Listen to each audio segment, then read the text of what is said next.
Bom, gente, prosseguindo a nossa aula de Sociedade Simples, lembrando que é a nossa aula 4, né? Nossa quarta aula, e tem um vídeo anterior, então vamos continuar a nossa aula. A respeito de Sociedade Simples, tem uma regra também, e ela se aplica a todos os tipos societários, né? Ou quase todos. Nós vamos estabelecer o que seria essa regra. É a regra do 977 do Código Civil, que estabelece a possibilidade que os cônjuges contraiam sociedade entre si, a exceto os regimes de, como está estabelecido, 977, exceto quando estejam casados sob regime de comunhão universal de bens ou o de separação obrigatória. Então a pergunta sempre é: cônjuges podem ter empresa entre si? Pode, desde que não estejam nesses dois regimes de bens. Não existe é uma regra que existe porque ela simplesmente existe, mas ela não tem um racional totalmente de existir. Tem uns que definem, não, tem um racional que é o que está separado obrigatoriamente não pode ser unido na empresa, né, ou na sociedade simples, né, e o que está separado, né, não pode ser unido. Mas é uma regra que, a meu ver, não seria necessária sobre esse aspecto, certo? Os deveres e direitos dos sócios, né? Vou passar bem rapidamente para vocês, né? É interessante que vocês leiam a doutrina para poder compreenderem. Os deveres do sócio, eles se iniciam com um contrato social. É regra aí do artigo 1001, né? Então, a partir do momento do contrato social, ali já começam as obrigações, né? Os deveres dos sócios. O primeiro dever do sócio, até lembrando lá dos elementos específicos das sociedades, que nós falamos na aula anterior, é o dever primário do sócio, que é realizar a contribuição para o capital social, seja ele em dinheiro, bens ou serviços. Lembrando que serviços é exclusividade da sociedade simples, sociedade limitada, né, e sociedade anônima não pode haver contribuição em serviços, somente em dinheiro e bens. Então, em sociedade simples, nós temos o quê? 3 tipos de forma de contribuir para a formação do capital social: dinheiro, bens e serviços. Regra do artigo 1004, certo? Não tem segredo. O sócio de serviço, ele tem que trabalhar com exclusividade para a sociedade, regra do artigo 1006, e faz absoluto sentido. Imagina que eu sou sócio de serviço, né? Digamos aqui do escritório de advocacia, e eu começo a trabalhar para outros escritórios de advocacia também, né? Então, há um conflito, né? Se ele é sócio de serviço, apenas de serviço, ele entrou apenas com serviço, sem capital, não faz sentido que ele trabalhe em outros negócios que não seja aquele negócio, né? Aquela sociedade específica. Então, a regra aí do artigo 1006. O sócio remisso. Quem é o sócio remisso? É aquele que deixa de pagar a sua contribuição, né? Sua contribuição inicial, a contribuição para a formação do capital social lá no momento da constituição da sociedade. Regra do artigo 1004, cumulada com o do artigo 1031. É interessante que nós vamos ver, quando falarmos um pouquinho sobre a apuração de haveres, que a regra do 1031 ela é a única regra que nós temos no Código Civil de apuração de haveres. Então, tem uma regras bem específicas, certo? Outro dever dos sócios é o dever de lealdade e de cooperação recíproca. Parece, né, extremamente razoável, né? Que é evidente que, quando falamos de sociedade de pessoas, esse dever de lealdade ele toma uma proporção ainda muito maior, né, entre os sócios, ou seja, dever de lealdade entre os sócios de cooperação recíproca.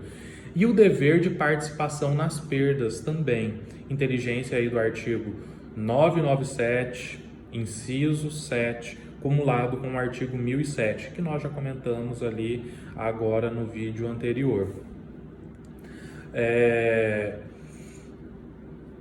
Um aspecto bastante interessante que vocês devem lembrar, né, e eu acho que é a primeira vez que nós vamos falar sobre isso, é a diferença de subscrição e integralização. Nós falamos no momento anterior que o dever de contribuição do sócio para a formação do respectivo capital social, e nós falamos que existe o sócio remisso. Qual a diferença de subscrição e integralização? Subscrição é aquela promessa de pagamento, né? Quando o sócio ele subscreve as cotas da sociedade, ele está se comprometendo a depois realizar esse capital mediante a integralização. Então, subscrição seria colocando em uma linguagem bem simples, uma promessa de pagamento. A integralização é o efetivo é o efetivo pagamento. Saibam diferenciar isso, né? Eu posso subscrever sem ter R$ 1 no bolso, subscrever lá R$ 1 milhão em cotas. Mas no momento de integralizar eu vou ter que efetivar esse valor. Aí eu vou ter que ter R$ 1 milhão lá no meu bolso e transferir para, né, a tesouraria da sociedade. Então, subscrição, eu não preciso de ter nenhum dinheiro no meu bolso. Integralização, eu preciso de ter dinheiro, bens ou até o serviço, no caso, sociedade simples.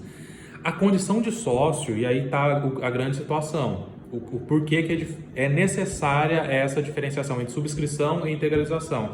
A condição de sócio é assumida com a subscrição e não com a integralização, ou seja, antes mesmo que eu efetive o pagamento, eu já sou sócio para todos os efeitos. Eu subscrevi aquelas cotas. Quando eu subscrevi, eu passei a deter a condição de sócio, certo? Então é importante vocês entenderem essas diferenças. Com a subscrição, ou seja, com a assunção ou nascimento da condição de sócio, me nascem aí alguns direitos, né? Falamos dos deveres, agora vamos falar dos direitos. Nascem direitos de ordem patrimonial e de ordem pessoal. O primeiro direito que nasce, né, é o de crédito contra a sociedade. Eu tenho direito a participar dos lucros e do acervo social, artigo 1007 e artigo 1031 do Código Civil. A minha condição de sócio já me traz esses direitos, já me proporciona esses direitos. Direito de crédito, né, é o primeiro direito. Nasce também o meu direito de fiscalizar a gestão da sociedade, artigo 1021, né? Eu tenho o direito ainda de deliberar nas reuniões da sociedade, ou seja, direito de participação nas deliberações sociais. Isso é da condição de sócio. Ou seja, antes mesmo que eu integralize, né, o capital, eu já tenho o direito de todos esses direitos, né, estabelecidos em lei, que é direito comum da condição de sócio, certo? Quanto aos credores, né, lembrando aí, assim, a gente está passando bem rapidamente, mas o que é interessante quanto aos credores de sociedade simples? Nós vemos que existe a possibilidade de penhora de cotas, né, artigo 861 do Código de Processo Civil, cumulado com o artigo 1026 do Código Civil. Temos que respeitar, né, mesmo tendo a possibilidade dos credores, né, eventualmente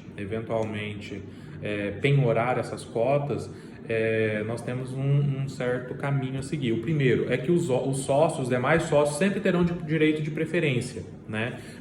Penhorou as cotas. Para quem eu simplesmente não vou adjudicar essas cotas em favor do credor. Primeiro os sócios vão deliberar, os outros sócios, se vão, né, exercer o direito de preferência, o direito de preferência na aquisição daquelas cotas. A sociedade também pode adquirir essas cotas e deixar em tesouraria. Então, primeiro eu tenho que informar os sócios, olha, foram penhoradas as cotas, vocês vão exercer o direito de preferência? Não exercer o direito de preferência, vamos ver se a sociedade tem interesse em adquirir essas cotas para manter em tesouraria. Ou seja, a sociedade quem vai pagar aquele determinado credor. E por último, caso nenhuma dessas duas medidas sejam adotadas, nós vamos ter a liquidação das cotas e o pagamento do credor. Por que nós falamos em liquidação das cotas e a liquidação vai obedecer às regras lá do 1031? Porque estamos falando de sociedade de pessoas. Eu não posso permitir que um terceiro entre nessa sociedade simples, né? Entre essa sociedade simples e passe a fazer parte dela. Porque a confiança existe entre aquele grupo de sócios. Um terceiro, né, um credor terceiro que entra nessa sociedade, ele não vai ter essa mesma confiança que os outros, que a relação entre eles, né, já detinha. Então é evidente, né, é muito racional esse aspecto, né? A lei ela não proíbe a penhora de cotas, mas ela estabelece uma regra que não permite o acesso ao quadro societário de imediato pelo credor. Óbvio, se os sócios considerarem que aquele credor pode fazer parte da sociedade, é uma saída também, né? Trazer aquele credor para dentro da sociedade e em pagamento aí o sócio devedor, vamos dizer, ele sairia. Mas, quando nós falamos de sociedade de pessoas, de sociedade simples, lembre-se, né? Sociedade de profissionais, via de regra, nós estamos falando em um vínculo de proximidade, né, muito grande, um círculo de confiança muito grande. Então, é racional que haja essa liquidação das cotas. Cônjuges e herdeiros. Se vocês observarem, eu estou seguindo exatamente o slide, estou passando rapidamente, mas o slide que eu postei para vocês lá no ambiente virtual, certo? A regra 1027 e 1028 não pode exigir, né, não pode exigir ingresso na sociedade, mas ele participa nos lucros do sócio ou cônjuge, né, o herdeiro ou cônjuge, ele participa dos lucros da sociedade até efetivar a liquidação.